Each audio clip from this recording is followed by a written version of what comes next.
Love by the villain লেখিকা লিজামণি পর্ব 22। রাতের অন্তিম প্রহরে আকাশমণ্ডলে একটি গাঢ় নীল ধূসর আচ্ছাদনে আবৃত থাকে, যা ক্রমশ প্রভাতের শুভ্র আলোকে স্থান দান করতে প্রস্তুত হয়।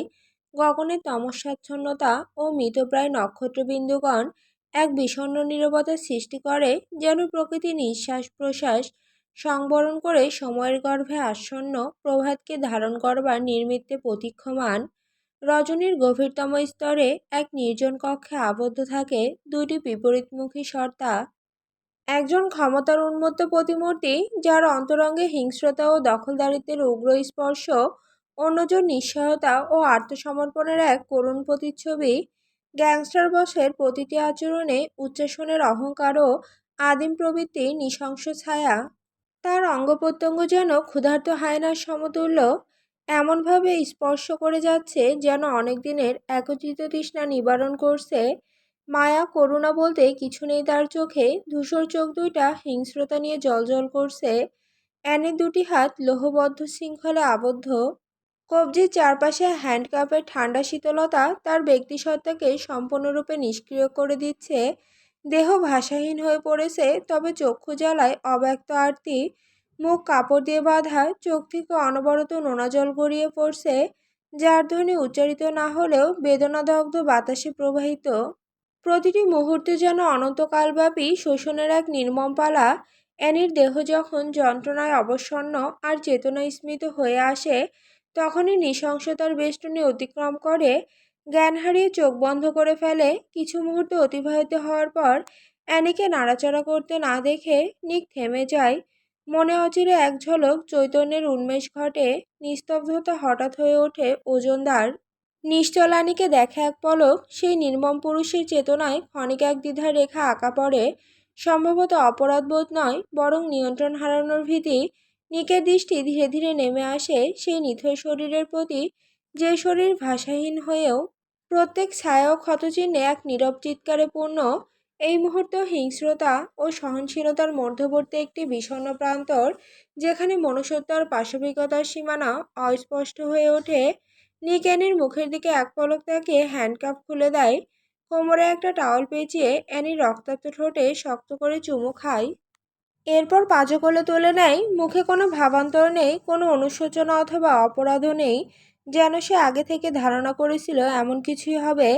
হাতে ভেজা কিছু অনুভব করতেই ডান হাতের দিকে তাকায়। বাম হাতে বুড়ো আঙুল দিয়ে কপাল ঘেঁষে বিরক্তিতে চোয়াল শক্ত করে ফেলে। ফাক ফাক। আহ, আর একটু সতর্ক থাকা উচিত ছিল। নিক হাত থেকে দৃষ্টি সরিয়ে লাল বেডশিটের দিকে তাকায়। বেডশিটের কালার লাল হয় তেমন ভালোভাবে বোঝা না গেলেও সবটা স্পষ্ট। নিক নিজের ঠোঁট কামড়ে ধরে রেখেছে। কিছুক্ষণের মধ্যেই নিজের ঠোঁট থেকে তরল রক্ত বের হতে থাকে। বিরক্তিতে বৃদ্ধা আঙুল দিয়ে রক্তটা মুছে নিল। হালকাভাবে অ্যানিকে বিছানায় শুয়ে দিল। এরপর কাভার থেকে একটা কালো শার্ট বের করে পুনরায় বেডশিটের কাছে আসে। অ্যানি শিউরে বসে পুরোটা শরীরে চোখ রাখে। অসংখ্য ক্ষততে পুরো শরীর রক্তাক্ত হয়ে গিয়েছে। নিক ঢোক গিলল কিছুটা, ঘন ঘন নিঃশ্বাস টেনে পাশে থাকা বেড সাইড টেবিলটাকে হাত দিয়ে ধাক্কা মেরে ফেলে দেয়। রাগে চুল খামচে ধরে বিড়বিড় করে ওঠে, বলেছিলাম ঘুমন্ত সিংহকে না জাগাতে। উত্তাপ সহ্য করতে পারবে না, রক্তাক্ত হয়ে পড়বে। গ্যাংস্টার বস নিক জেব্রানের স্পর্শ গ্রহণ করার ক্ষমতা যদি তোমার থাকতো, তাহলে ট্রাস্ট মি বেবি গার্ল, 1.5 বছর আগে আমার হাতে নিজের সতীত্ব হারিয়ে ফেলতে। এই অবস্থার জন্য তুমি নিজেই দায়ী বেবি গার্ল। থেমে বালের নারীজাত নগ্ন হয়ে এসে নিজেই সিডিউস করবে, আবার নিজেই দোষ দিবে। এতদিনের ঘৃণা কি কম ছিল যে আরেকটা যুক্ত হলো? হঠাৎ নিক চুল ছেড়ে দেয়, কপালে অসংখ্য ভাঁজ ফেলে চোখ ছোট ছোট করে ফেলে। সামনে দৃষ্টি রেখে নিজের উপর বিরক্ত নিয়ে বলে, আমি কেন এই নারীকে দরদ দেখাচ্ছি? এমনটা হওয়ারই কথা ছিল। এখন যদি এইসবে পরিচিত না হয়, তাহলে পরবর্তীকালের সম্মুখীন কিভাবে হবে? নিক অ্যানির পাশ থেকে উঠে দাঁড়ায়, এরপর ফিঙ্গার টাচ করে দরজা খোলে। দরজার সামনে কাউকে দেখতে না পেয়ে রাগে হাত মুষ্টিবদ্ধ করে ফেলে। গ্যাংস্টার বসের রাগ যেন আগ্নেয়গিরির মতো ফুটে ওঠে, যা মুহূর্তের মধ্যেই তার সারা শরীর জুড়ে জ্বলে ওঠে। দরজার কাছে কাউকে না পেয়ে সে অদ্ভুত এক অতৃপ্তি অনুভব করে জল শক্ত করে ফেলে। পেশিগুলো মনে হচ্ছে কিছু দিয়ে বাঁধা, শক্তি দিয়ে টান টান হয়ে ওঠে, চোখ দুটো আগুনের মতো লালচে জ্বলজ্বল করছে, ঠোঁটের কোণ থেকে গজগজ আওয়াজ বের করছে, শিকারীর মতো কিছুটা চিৎকার, গলা আটশাট হয়ে কষ্টকর শ্বাসের সঙ্গে এক মৃদু গর্জনে মিশে যায়। বুকের শক্ত কাঁধগুলো অস্থিরভাবে ওঠানামা করতে থাকে, প্রতিটি শ্বাস তীব্র রাগ ঝরছে। একরাশ নির্জন ঘরে তার রাগ যেন এক নির্মম সিংহে থাবার মতো হয়ে উঠেছে। নিক নিজেকে কন্ট্রোল করতে না পেরে আরিশের নম্বরে ফোন দেয়। 2 সেকেন্ডের মধ্যে আরিশ রিসিভ করে ফেলে, যেন সে সারা রাত এই ফোনটারই অপেক্ষা করছিল। হ্যাঁ হ্যাঁ ভাই বল। সারা রাত ধরে গালে হাত দিয়ে বসে আছি আমি আর অধিরাজ তোর এই ফোনের অপেক্ষায়। নিক রাগে গর্জে ওঠে, শালা মাদার ফাকার, ডাক্তার কোথায়? শুয়োরের বাচ্চা, বলেছিলাম না দরজা খুলে যাতে আমি ডাক্তারকে দেখতে পাই, পেলাম না কেন? Son of A beach. রাগের তাপে নিকের পুরো মুখ লাল হয়ে গিয়েছে, চোখ দুইটা থেকে যেন আগুনের লাভা বের হচ্ছে। এই মুহূর্তে আরিশ আর অধিরাজকে খুন করতে পারলে গ্যাংস্টার বসের রাগ হয়তো ঠান্ডা হতো। নিকের এমন ভয়ানক ক্ষুব্ধতায় আরিশ ঠোঁট ভেজায়। অধিরাজের দিকে তাকে সামান্য ঢোক গেলে অধিরাজ ভয়ে কাঁপছে রীতিমতো। আরিশ সাহস জুগিয়ে বলে, আমি ডাক্তার ইসাবেলাকে বলেছিলাম জীবন বাঁচাতে চাইলে সারা রাত যাতে তোর দরজার সামনে দাঁড়িয়ে থাকে। বিশ্বাস কর ভাই, তুই যখন আমাকে ফোন দিয়ে বলেছিলি একজন নারী ডাক্তারকে তোর ম্যানশনে পাঠিয়ে দিতে, তখন হয়তো ভেবেছি তুই মজা করছিস, কারণ নারী তোর জন্য বিষ। তুই পারলে প্রতিটা নারীর গলা চেপে মেরে ফেলতি, কিন্তু পর মুহূর্তে আমি ডাক্তার ইসাবেলাকে রাতের অন্ধকারে বাড়ি থেকে তুলে নিয়ে তোর মেনশনে রেখে আসি। উনি হয়তো নিচে আছে, একটু খুঁজে দেখ ভাই, পেয়ে যাবি। এইভাবে হুঙ্কার দিয়ে আমাদের দম বন্ধ করে ফেলিস না, তোর জন্য এমনি সারা রাত ঘুমায়নি। আরিশের কথা শেষ হতেই নিক রাগে গর্জে ওঠে, সামনে যদি তোদের দুইটাকে আজ পাই তাহলে খোদার কসম জান খেয়ে ফেলবো। আমি এখন মহিলাকে খুঁজে বের করবো, ইডিয়েট। আরিশ সামান্য সিরিয়াস হয়ে বলে, কি হয়েছে নিক? এতক্ষণ ভাবছিলাম হয়তো এমনি, তুই হুট করে ডাক্তারের পিছনে পড়েছিস কেন? ক্ষতে পছন্দ ধরে গেলেও তো তুই নিজের জন্য ডাক্তার আনবি না, সেটা আমার থেকে ভালো কেউ জানে না। অ্যানির কি হয়েছে? নিক রাগে কটমট করে শ্বাস টানে, চোয়াল শক্ত করে ফোন কেটে দেয়। এরপর ঘন ঘন শ্বাস টেনে পাগলের মতো এদিক সেদিক তাকায়। পুনরায় ওয়াশরুমে ঢুকে দ্রুত শাওয়ার নিয়ে বের হয়। দরজা খুলে সামনে এগিয়ে যায়। হঠাৎ সিঁড়ির এক অংশে চোখ যায়। মহিলাটার বয়স হয়তো 50-এর ঊর্ধ্বে হবে। নিক ঠোঁট কামড়ে ধরে, রাগে কাঁপতে থাকা শরীর কিছুটা শিথিল হয়ে আসে। চোখ দিয়ে দুইজন গার্ডকে ইশারা করে, গার্ড মহিলাটার কাছে আসে, এরপর হাতে থাকা রিভলভার দিয়ে গুঁতা দিয়ে বলে, এই মহিলা। নিক গার্ডের দিকে তাকিয়ে কপাল কুঁচকে ফেলে, পর মুহূর্তে কিছু একটা ভেবে রহস্যময় হাসে। যেমন গুরু তেমন শিষ্য।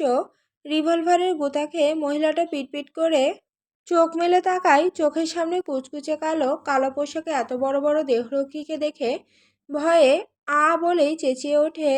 মহিলাটা চেঁচাতে দেখে নিক চোয়াল শক্ত করে ফেলে, ইচ্ছে করছে গলায় ছুরি ধরে শরীরটা অ্যাসিডে ডুবিয়ে রাখতে। রাগে বিড়বিড় করে ওঠে, নাটকবাজ। মহিলাটা সামান্য ঢোক গিলে দাঁড়ায়, মস্তিষ্ক সজাগ হয়ে ওঠে। এই মুহূর্তেই সেই দেশের সব থেকে বড় হার্টলেস গ্যাংস্টার বস নিক জেব্রাহানের সামনে দাঁড়িয়ে আছে। ভাবতেই গলা শুকিয়ে আসে, রক্ত ঠান্ডায় যেন হিম হয়ে আসছে। তাকে যখন জোর করে তুলে এখানে নিয়ে আসা হয়েছিল, তখন থেকেই সে ভয়ে জমে আছে। পালাতে চেয়েছিল অনেকবার, কিন্তু পুরো মেনশনের চারিদিকে দেহরক্ষী দাঁড়িয়ে আছে। এক সময় সে সিঁড়ির কাছে ঘুমিয়ে পড়ে, কিন্তু জানা নেই তাকে কেন রাত থেকে এখন পর্যন্ত জোর করে আটকে রেখেছে। নিক একটা গার্ডকে ইশারা করে বিরক্তিতে রুমের দিকে এগিয়ে যায়। মহিলাটাকে নিকের যাওয়া দেখে নিঃশ্বাস ফেলে। একজন গার্ড মহিলাটাকে আদেশ করে বলে, বসের পেছনে পেছনে যান, ম্যাডাম অসুস্থ। মহিলাটা অবাক হয়ে বলে, ওনার ওয়াইফ আছে, ওনার মতো কোনো ব্যক্তি সংসার করছে? গার্ড বিরক্ত বোধ করলো, রাগ দেখে বলে, চিকিৎসা করার জন্য হয়তো আনা হয়েছে, আমরাও জানি না। চিকিৎসা ব্যতীত অযথা প্রশ্ন করে নিজের বিপদ ডেকে নিয়ে আসবেন না, গো। মহিলাটা ভয় আর কিছু বলল না, নিকের পথ অনুসরণ করে দরজার সামনে যায়। সামান্য ঠোঁট ভিজিয়ে কাপা গলায় বলে, আসবো স্যার। নিক তাকায় না একবারের জন্যও। ডিভানে গম্ভীর হয়ে বসে 2 আঙুল দিয়ে ইশারা করে, কাম। মহিলাটা ধীর পায়ে এগিয়ে আসে, শয়নরত এনিকে দেখে ভ্রু কুঁচকে ফেলে। এনির মায়াবী মুখশ্রীতে যেন লেগে আছে কত শত কোমলতা। দবদবে ফর্সা মুখশ্রীর চারপাশে সোনালি চুলগুলো ঝলমল করছে। কোনো রাজ্যের রাজকুমারী এই মেয়ে। মহিলাটা মোহিত মুচকি হাসে। অ্যানির ঠোঁটে ক্ষত দেখে আঁতকে ওঠে। দেখেই মনে হচ্ছে কেউ একাধিকবার কামড়েছে। মহিলাটা গম্ভীর নিঃশ্বাস টেনে চাদর ধরে টান দেয়। মাঝপথে নিখের কর্কশ কণ্ঠ শুনে থেমে যায়। অ্যালার্ট দিচ্ছি, আপনার হাতের সামান্য স্পর্শ যাতে এই নারীর গায়ে না লাগে। নিকের এমন বাক্যে ডাক্তার ইসাবেলা হতভম্ব হয়ে যায়। অবাক হয়ে বলে, স্পর্শ না করে চিকিৎসা কিভাবে করব স্যার? নিক চোয়াল শক্ত করে ফেলে। আমার কথাটা হয়তো বুঝতে পারেননি ডক্টর ইসাবেলা। সামান্য স্পর্শ লাগলেও আপনার হাত কেটে কুকুরকে খাওয়াবো। যা করবেন দূর থেকে। আরেকটা প্রশ্ন করলে পরেটা ভেবে দেখব কি করা যায়। ডক্টর ইসাবেলা আতঙ্কে জমে যায়। কার গুহায় এসে পড়েছে সে? কিন্তু সেটা আর প্রকাশ করার সাহস হয়নি। ডক্টর ইসাবেলা স্টেথোস্কোপের সাহায্যে রক্তচাপ পরীক্ষা করে। স্বাভাবিকের তুলনায় রক্তচাপ বেশি বেগে প্রবাহিত হচ্ছে। রক্তচাপ পরীক্ষা করতেও থেমে যায়, কারণ এটা করতে গেলে তাকে স্পর্শ করতে হবে। পুরো শরীরে গলায় ক্ষত দেখতে পেয়ে মহিলাটা বিরক্তির নিঃশ্বাস ফেলে। নিক তীক্ষ্ণ চোখে তাকিয়ে আছে। ডক্টর ইসাবেলা কিছুটা ক্ষোভ প্রকাশ করে বলে, এমনটা কিভাবে হয়েছে স্যার? নিক স্বাভাবিক ভঙ্গিতে উত্তর দেয়, ইন্টিমেট হয়েছিলাম। মহিলাটা অপ্রস্তুত হয়ে বলে, শ্বাস খুব ধীরে ধীরে চলছে। বেঁচে আছে কিনা সেটা বলেন। মহিলাটা অবাক হয় প্রচুর। পর মুহূর্তে মনে পড়ে নিককে, আর তার থেকে এমন কথা আশা করা অস্বাভাবিক কিছু নয়। মহিলাটা কিছু মেডিসিন লিখে দিয়ে বলে, পরের বার থেকে কাছে গেলে নিজেকে নিয়ন্ত্রণ করে যাবেন। নিক অ্যানির নিস্তেজ মুখের দিকে তাকিয়ে আনমনে বলে, এই মেয়ে আশেপাশে থাকলে 24 ঘন্টার ভেতরে 48 বার আমি অনিয়ন্ত্রিত হয়ে পড়ি। নিয়ন্ত্রণে রাখার প্রশ্ন আসছে কোথা থেকে? নিয়ন্ত্রণে আছে বলেই এখনো বেঁচে আছে। ডক্টর ইসাবেলা ফুস করে শ্বাস টানলেন। এখানে থাকাটা আর উচিত মনে করলো না। এমনিতেই ভয়ে শিউরে উঠছে বারবার। কেমন অদ্ভুত গা ছমছমে বাড়ি এইটা। কালো আর লালের মিশ্রণ সবকিছু। ইসাবেলা নিজের জিনিসপত্র নিয়ে উঠে বলে, খেয়াল রাখবেন নিজের স্ত্রীর। সর্বনিম্ন 1 সপ্তাহ অন্তত বেড রেস্টে থাকতে হবে। ক্ষত অনেক গভীর। নিক রক্তলাল চোখে তাকায়। ডক্টর ইসাবেলা নিকের রাগের কারণ বুঝল না। ভয়ে দ্রুত রুম থেকে প্রস্থান করে। ডক্টর চলে যেতেই নিক ঠোঁট কামড়ে দাঁড়ায়। 2 মিনিটের মধ্যেই অ্যানি পিটপিট করে চোখ মেলে তাকায়। ব্যথায় পুরো শরীর ছিঁড়ে যাচ্ছে। শরীরটাকে সামান্য নাড়াতেই ব্যথায় শব্দ করে কেঁদে ওঠে। অ্যানির কান্নার আওয়াজ নিকের কানে প্রবেশ করে, তবে তার কোনো হেলদোল নেই। গম্ভীর নিঃশ্বাস ফেলে একটা ল্যাপটপের দিকে এক পলক তাকায়। অধরে রহস্যময় হাসি খেলে যায়। অ্যানি অনেক কষ্টে হেডবোর্ডে হেলান দিয়ে বসে। মাথা ব্যথায় ছিঁড়ে যাচ্ছে। নিজেকে খুব খালি খালি অনুভব করছে। ঘুমটা কাটিয়ে ভালোভাবে চোখ খোলে। চোখের সামনে নিককে ঠোঁট কামড়ে দাঁড়িয়ে থাকতে দেখে বিরক্তি নিঃশ্বাস ফেলে। চাদরটা সরানোর জন্য হাত রাখতেই স্তব্ধ হয়ে যায়। শরীরে একটা সুতা পর্যন্ত নেই। নিজেকে নগ্ন বিবস্ত্র দেখে মাথায় আঁকড়ে পড়ে। মাথা নিচু করে ঠোঁট চেপে ধরে। চোখ থেকে নিয়ন্ত্রিতভাবে পানি পড়ছে। রাতে ঝাপসা কিছু ঘনিষ্ঠ স্মৃতি ভাসতে থাকে। অ্যানি নিঃশ্বাস দ্রুত চলতে থাকে। চাদর খামছে ধরে। শারীরিক পরিবর্তন অনুভব করতেই ডুকরে কেঁদে ওঠে। নিক অ্যানির দিকে বাজ পাখির ন্যায় চোখ রেখে ধমকে ওঠে, স্টপ ক্রাইং ইডিয়েট। নিকের ধমকে অ্যানির চোখ জ্বলে ওঠে। নীলমণির সাদা অংশ কেমন লাল হয়ে গিয়েছে। কান্না সংযত করে ঘৃণা ছুড়ে দিয়ে বলে, নিজের কাজ তাহলে এতদিনে হাসিল করলেন গ্যাংস্টার বস নিক জেব্রান। এটাই তো চেয়েছিলেন, আমার শরীরটাকে জানোয়ারের মতো ছিঁড়ে খাওয়া। রক্ষিতা ট্যাগ লাগিয়ে মৃত্যুর ভয়টা কেড়ে নিয়েছিলেন। আজ থেকে ইজ্জতের ভয়টাও কেড়ে নিলেন। পুরো দুনিয়া এখন আমাকে ছিঁড়ে খেলেও আফসোস থাকবে না, কারণ সব থেকে বড় নরখাদক স্বাদ গ্রহণ করে ফেলেছে। প্রতিদিন আপনার কাছে এই জিনিসটা হাত পেতে ভিক্ষে চেয়েছি, বাট আপনি আমাকে আর বাঁচতে দিলেন না। মৃত্যু দরজা এনে দাঁড় করালেন। You will be in the worst condition, just wait and see. নিকের চোখ পুনরায় আগুনের মতো জ্বলে ওঠে। যেন বরফ ঢাকা আগ্নেয়গিরি ভেতর হঠাৎ বিস্ফোরণ ঘটে। রাগটাকে আর কন্ট্রোল করতে পারল না। প্রগাঢ় ক্ষুব্ধতার সাথে ঝড়ের বেগে এসে অ্যানির চিবুকটা শক্ত করে চেপে ধরে। অ্যানি সাথে সাথে মুখ খিচে ফেলে। নিক ক্রোধে শ্বাস নিচ্ছে ঘন ঘন। দাঁত কটমট করে গর্জে ওঠে, পুরো দুনিয়া ছিঁড়ে খেতে কি ইঙ্গিত করেছিস? ঠোঁট কেঁপে ওঠেনি বান্দির বাচ্চা। এই 5 ফুট সাইজের শরীরে আমি নিক জেব্রান ব্যতীত দ্বিতীয়ত কারোর স্পর্শ লাগলে সৃষ্টিকর্তার কসম সেই জায়গার মানচিত্র বদলে ফেলবো। তুই বাঁচবি আর বাকিটা জীবন এই বদ্ধ রুমে সৃষ্টিকর্তার পর আমার নাম নিতে নিতে বাঁচবি। এই চেহারা আমি ব্যতীত কেউ দেখতে পারবে না। এই চোখের গভীরতায় আমি ছাড়া আর কেউ মোহিত হতে পারবে না। এই বদ্ধ রুমে আমার সাথে বাঁচবি, কাঁদলে আমার জন্য কাঁদবি, নিজের জন্য কাঁদাও তোর জন্য মানা। আজ থেকে আমার প্রতিটা হিংস্রতাকে ধারণ করতে হবে। এতদিন ছাড় দিয়েছিলাম, বাট ছেড়ে দেইনি। প্রতিটা হুঙ্কার অ্যানির কানে বজ্রের মতো আঘাত করবে। প্রতিটা বাক্যে শুধু অবাক হচ্ছে, কি ধরনের পাগলামো এইসব। উনি ছাড়া কেউ তাকাতে পারবে না মানে? এই বদ্ধ রুমে আজীবন থাকতে হবে। অ্যানি নিঃশ্বাস টানে। মানসিক বিকাশগ্রস্ত সাইকোপ্যাথ আপনি? সুস্থ মানুষ এমন অস্বাভাবিক আচরণ করতেই পারে না। নিক আরও শক্ত করে চেপে ধরে, দাঁত পিষে বলে, আই ডোন্ট কেয়ার, সামান্য বাতাসও তোর শরীরে লাগতে পারবে না। প্রয়োজন অনুযায়ী জাস্ট শ্বাস নিবি। অ্যানি চোয়াল শক্ত করে বলে, সেটা দেওয়ার প্রয়োজন ছিল কি? গলা চেপে শ্বাসটাও বন্ধ করে দিন। নিক বাঁকা হাসলো, গ্রীবাদেশ নাড়িয়ে বলে, আমার অবাধ্য হলে সেটাও করব বেবি গার্ল। ক্ষমতা থাকলে নিঃশ্বাসটাও নিজের নিয়ন্ত্রণে নিয়ে আসতাম। আমি ব্যতীত একটা পাখিও তোমার দিকে তাকাতে পারবে না। I will be your first priority. Annie নিস্তেজ হয়ে আসে। নিক যে স্বাভাবিক নয় সেটা আজ সে নিশ্চিত হয়। কোনোভাবে কি এই লোক আমাকে নিজে নিয়ন্ত্রণ করতে চাইছে? অনেক মুভিতে দেখেছি সাইলেন্ট সাইকোপ্যাথরা ঠিক একইভাবে অপর পক্ষকে ধীরে ধীরে নিয়ন্ত্রণে নিয়ে আসে। আজ তাহলে আমার জীবনে কেন বাস্তবতা হয়ে নেমে আসলো? আমি এমন চার দেওয়ালের মধ্যে বন্দিত্ব জীবন নিয়ে বাঁচতে পারবো না। যে কোনো মূল্যে পালাতে হবে। তবে অ্যানি এটা মনের ভিতর এই চেপে রাখলো, প্রকাশ করার প্রয়োজন বোধ করলো না। এমনিতে মনে হচ্ছে তার ভেতরটা কেউ ছুরি দিয়ে ক্ষতবিক্ষত করে দিচ্ছে। অ্যানির আগে চোখ বন্ধ করে ফেলেছে। নিকের শক্ত হাতের স্পর্শে মাথা ঘুরে আসে। শরীরে দুর্বলতা এখনো কাটেনি। ওয়াইনের রিয়াকশনটা এখনো শরীরে রয়ে গিয়েছে। অ্যানি কান্নার জন্য কিছু বলতে পারছিল না এতক্ষণ। বিড়বিড় করে বলে, আপনি আমাকে গভীরভাবে ছুঁয়েছেন নিক জেব্রান। আমার সবথেকে বড় সম্পদ কেড়ে নিয়েছেন। এতটা কষ্ট আর ক্ষতবিক্ষত হয়তো কয়লার উপর হেঁটে আর চাবুকের আঘাত জর্জরিতও হয়নি। ভেতরটা ছিঁড়ে যাচ্ছে আমার। নিক অ্যানিকে ছেড়ে দেয়। আর কত মারবে এইটুকু শরীরে? পুরো শরীর এমনিতেও জখম হয়ে গিয়েছে। নিক বিরক্তির শ্বাস ফেলে ল্যাপটপটা তুলে নেয়। এরপর ঠোঁট কামড়ে কিছু একটা চালু করে। মুহূর্তে কিছু একটা শব্দ উচ্চস্বরে বেজে ওঠে। অ্যানি হতভম্ব হয়ে বলে, ছি, অশ্লীল শব্দ। এইসব দেখেন আপনি? অপরাধ তো জীবনে কম করেন না। ট্রাস্ট মি, এইসব দেখার জন্য চোখ কানের জেনা হয়ে যাবে। নিক শব্দটা কমিয়ে স্ক্রিনে দৃষ্টি রাখে। অধরে বাঁকা হাসি ফুটিয়ে বলে, এইবার ভাবো ঠিক কতটা অশ্লীল তুমি। অ্যানি অবাক হয়ে বলে, মানে?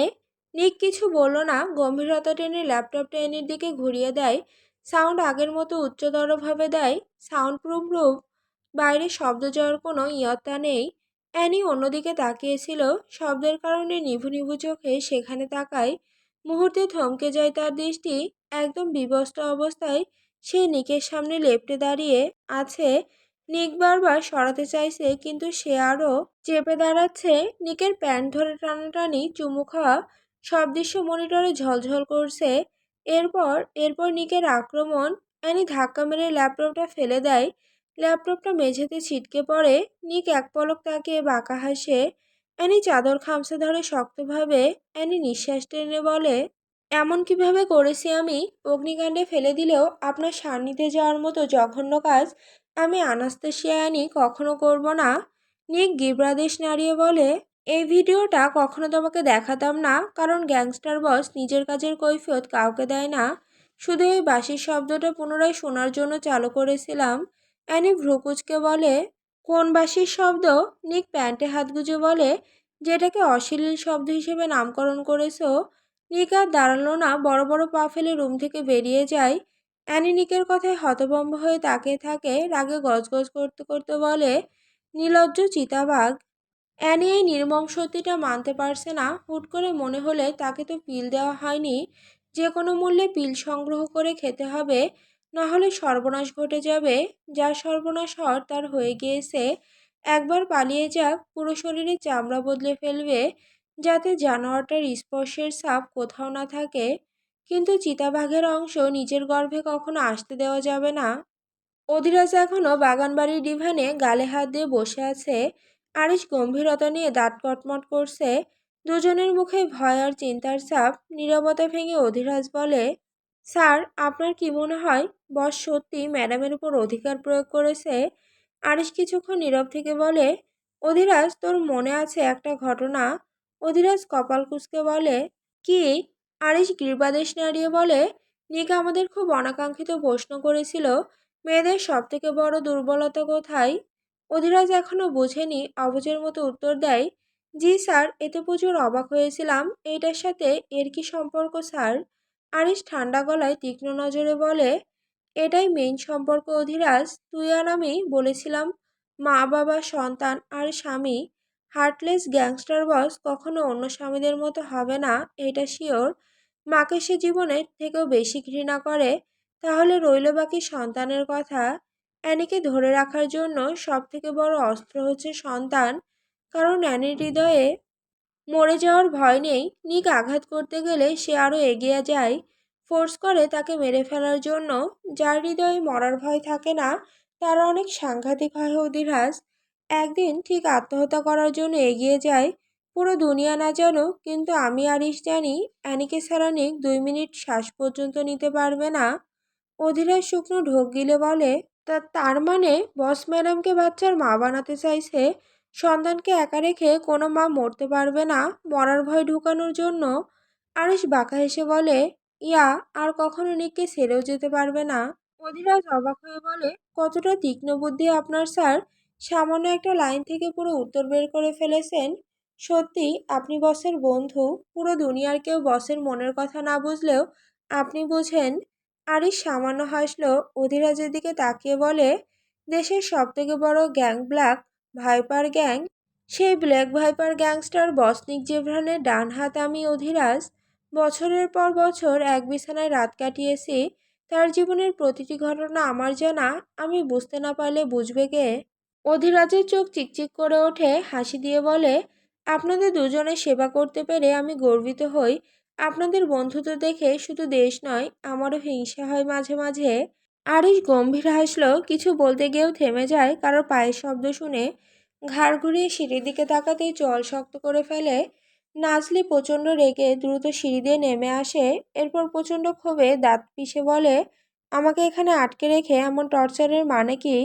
আরিশ রক্ত চোখে নাজলির দিকে চোখে চোখ রাখে, গর্জন করে বলে, গলার আওয়াজ নামিয়ে, ফাকিং গার্ল, গলার আওয়াজ নিয়ে কথা বললে জবান চেপে ধরবো। নাজলি চোখ বন্ধ করে রাগ নিয়ন্ত্রণ করলো, শান্ত কণ্ঠে বলে, এইভাবে টর্চার করছেন কেন? আরিশ ভ্রুকুচকে বলে, বন্দি হয়ে থাকবে এইটাই শেষ কথা। সেটা বলিনি। কোনটা বলছো? নাজলি কটমট করে বলে, ঘুম থেকে উঠে ফ্রেশ হতে হয় গ্যাংস্টার বসের ডান হাত, ক্রিমিনাল লিডার আরিশ। আরিশ বিরক্তিতে বলে, ওয়াশরুম কি আমার মাথায় নিয়ে ঘুরছি? ফ্রেশ হতে হয় সেটা আমাকে জিজ্ঞাসা করছো? ওয়াশরুম না থাকলে বাঁশঝাড়ে যাও ইডিয়েট। আরিশের কথা শুনে অধিরাজ কেসে ওঠে। নাজলি প্রথমে অবাক হলেও নাক সিটকে বলে, বেয়াদবি করবেন না একদম। এত বড় শহরে কি বাঁশঝাড় আপনার বাপে লাগিয়ে দিয়ে গিয়েছে? আরিশ ছন্নছাড়া হয়ে এদিক সেদিক তাকায়, নিজেকে শান্ত করার চেষ্টা করে বলে, আজ প্রথম দিন তাই ক্ষমা করে দিয়েছি। পরের বার বাবা নিয়ে কথা বললে সব থেকে নিকৃষ্ট আরিশকে দেখতে পাবে। নাজলি চোখের মনি উল্টে তাচ্ছিল্যতা নিয়ে বলে, বাপ মা নিয়ে কথা বলতে চাইও না, কিন্তু আপনার খারাপ রূপ যা দেখেছি সেটাই অনেক। বিশ্বাসঘাতক আপনি। আরিশ শব্দ করে হেসে ওঠে, তীক্ষ্ণ নজরে তাকিয়ে বলে, আহ বেবি, গ্যাংস্টারদের কাছ থেকে বিশ্বাস আশা করো কিভাবে? আরিশের শান্ত রূপটাই দেখেছো, তবে চিন্তা করো না, রাগালে আমার অশান্ত রূপটাও দেখবে। সেই দিনটার অপেক্ষায় রইলাম। আরিশ শান্ত চোখে তাকায়, কি ভয়ানক তীক্ষ্ণ সে দৃষ্টি। নাজলি সামান্য ভয় পেল, তবে প্রকাশ করল না একটু। প্রসঙ্গ পাল্টিয়ে বলে, আমি ফ্রেশ হব, এখন ব্রাশের প্রয়োজন, শাওয়ার নিব, তাই ড্রেসের প্রয়োজন। আমাকে যে এখানে বন্দি করবেন সেটা তো আপনাদের আগে থেকেই প্ল্যান ছিল। বাড়িতে যখন এনেছেন সেই হিসাবে আগে থেকেই সব কিছু গুছিয়ে রাখা উচিত ছিল। আরিশ চোয়াল শক্ত করে বলে, কি মনে হয় তোমাকে সেবা যত্ন করব বলে এখানে নিয়ে এসেছি? নাজলি চুপ হয়ে যায়, কিছু একটা ভেবে বাঁকা হাসে। আরিশের কাছাকাছি দাঁড়িয়ে বলে, স্বামী যান, নিজের স্ত্রীর সাথে এমন ব্যবহার কেন করছেন? আরিশ দুপা পিছিয়ে যায়। নাজলির অভিনয় দেখে রাগে কেঁপে ওঠে শরীর। ধমক দিয়ে বলে, জাস্ট শাট আপ, ভুলভাল শব্দ উচ্চারণ করলে অ্যাসিডে ডুবিয়ে মারবো। নাজলি লাজুক হেসে বলে, স্বামীর হাতে স্ত্রীর খুন? আমি তাহলে ইতিহাসের এক ভাগ্যবান নারী হব।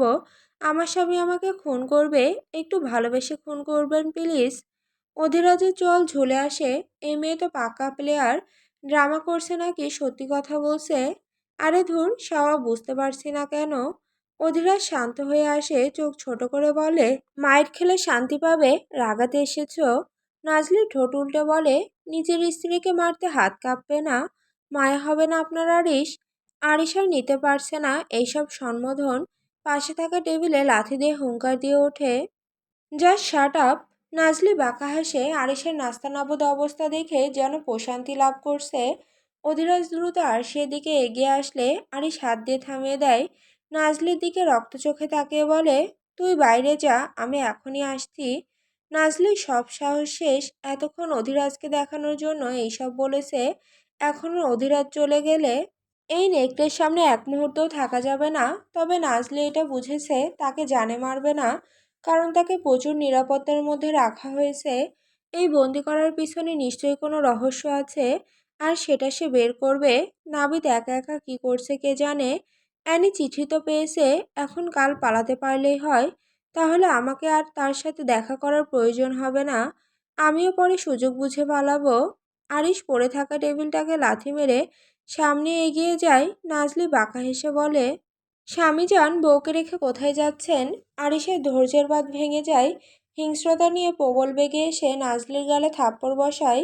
নাজলি পড়ে যেতে নিলে আরিশ বাহু চেপে ধরে, এরপর এক ধাক্কায় ডিভানের ওপর ফেলে দেয়। পুরো শরীর ব্যথায় ঝাঁকি দিয়ে ওঠে। আরিশ চোখের পলকে টি শার্ট খুলে দূরে ছুঁড়ে ফেলে দেয়। আরিশের এমন উন্মাদ কাণ্ডে নাজলি চোখ ছোট ছোট করে ফেলে। চোখে সামান্যতম ভয়ও নেই। আরিশ নাজলির দিকে ঝুঁকে দুই হাত চেপে ধরে। নাজলির মনে হচ্ছিল যেন কোনো সিংহ তার হাতে খামচে ধরেছে। চোখ থেকে পানি গড়িয়ে পড়ে। আরিশ এক হাতে নাজলির জামার অংশ টান মেরে ছিঁড়ে ফেলে। রাগে গর্জে ওঠে, স্বামী ডাকার স্বাদ আমি তোকে বুঝাচ্ছি। নাজলি সামান্য হেসে বলে, এইভাবে নেকড়ের মতো খামসাখামসি করছেন কেন? একটা জামা ছিল, এটাও ছিঁড়ে ফেললেন। আমাকে বললে আমি খুলে দিতাম। আরিশের হাত শিথিল হয়ে আসে। রাগে জ্বলতে থাকা চোখ দুইটাতে এখন অবাকতা। নাজলির ঠোঁটের দিকে চোখ যায়। ঠোঁটে মুচকি হাসি। গোলাপি ঠোঁট জোড়া কেমন লাল হয়ে আছে।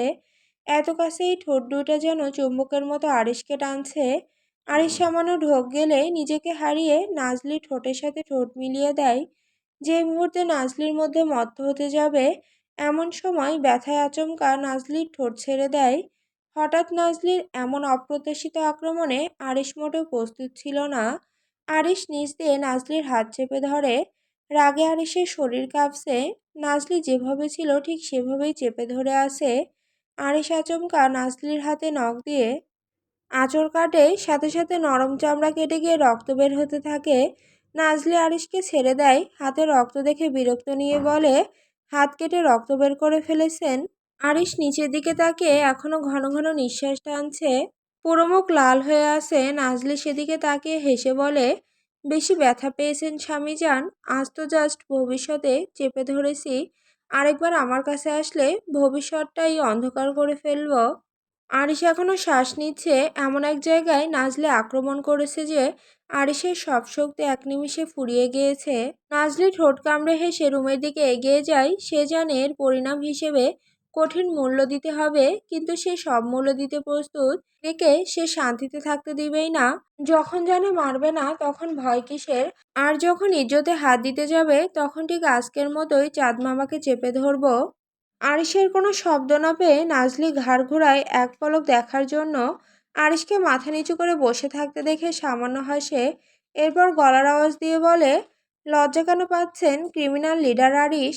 নিজের বউয়ের এই স্পর্শ করেছে, অন্য মেয়ে তো আর ধরেনি, তাই বলে এটা নিয়ে লজ্জায় বসে থাকবেন? আরে সাহস নিয়ে উঠে পড়ুন, আমার একমাত্র ক্রিমিনাল জামাই। নাজলি আর অপেক্ষা করে না, এক দৌড়ে রুমে যায়। এরপর ঠাস করে দরজা লাগিয়ে দেয়। বড় বড় শ্বাস টেনে বুকে থুতু দেয়। সিংহের সাথে যুদ্ধ করে ফিরেছে সে। নিজের সাহস নিয়ে নিজেকে কতক্ষণ বাহবা দিল। আর সে চুপ হয়ে যায়। মুখটা দেখে সামান্য চিন্তিত হয়ে যায়। সামান্য ব্যথা পেয়ে এভাবে বসে থাকার ছেলে তো সে নয়। এটা চুপ থাকা নয়, এটা হচ্ছে ঝড়ের পূর্বাভাস। নাজলি ভয়ে ঢোক গেলে জঙ্গল জুড়ে রহস্যময় রক্তের ছাপ, আফ্রিকার গভীর অরণ্য থেকে মানুষের হাড়গোড় আর মাংসপেশির উদ্ধারের চাঞ্চল্যকর তথ্য। News desk. মধ্য আফ্রিকা। আফ্রিকার এক অজানা ও গভীরতম বনাঞ্চলের ভেতরে সম্প্রতি যা আবিষ্কৃত হয়েছে তা যেন সভ্যতাকে চ্যালেঞ্জ জানায়। বিস্ময়, আতঙ্ক এবং প্রশ্নে মোড়ানো এক রহস্যময় সন্ধান ধরা দিয়েছে। ঝোপ জঙ্গলের নিঃসঙ্গ গহ্বরে মিলেছে মানুষের রক্ত, ছিন্ন ভিন্ন মাংসপিণ্ড এবং ছড়িয়ে ছিটিয়ে থাকা হাড়গোড়। স্থানীয় এক আদিবাসী সম্প্রদায়ের শিকারীরা প্রথম সন্দেহজনক রক্তের দাগ দেখতে পান। তাদের ভাষায়, গাছের কাণ্ডে, পাতায়, এমনকি বাতাসে ছিল রক্তের গন্ধ। সেদিন বনের নীরবতাও যেন ছিল অস্বাভাবিক।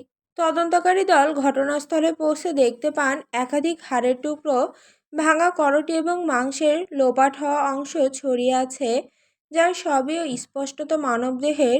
এই নারকীয় দৃশ্যের সামনে দাঁড়িয়ে কেউই নির্লিপ্ত থাকতে পারেনি। তবে প্রশ্ন একটাই, এ কোন শক্তির খেলা? প্রাকৃতিক শত্রু নাকি মানবকুলেরই রক্তপিপাসু চক্রান্ত? সম্ভাব্য দুটি তথ্য সামনে এসেছে। জংলি জন্তুর হামলা। স্থানীয় রেঞ্জারদের মতে এলাকা ঘিরে রয়েছে চিতা, হায়না এবং বিরল কিছু নিশাচর মাংসাশী প্রাণী। তবে মানুষের উপর এতটা ভয়ানক ও বিস্তৃত আক্রমণের নজির খুব কমই আছে।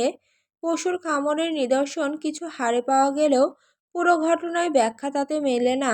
নাকি মানুষেরই মানুষের শত্রু? অন্যদিকে কিছু তদন্তকারী এবং সাংবাদিক মনে করছেন এটি হতে পারে রিচুয়াল স্যাক্রিফাইস বা গোপন সহিংসতার ফল।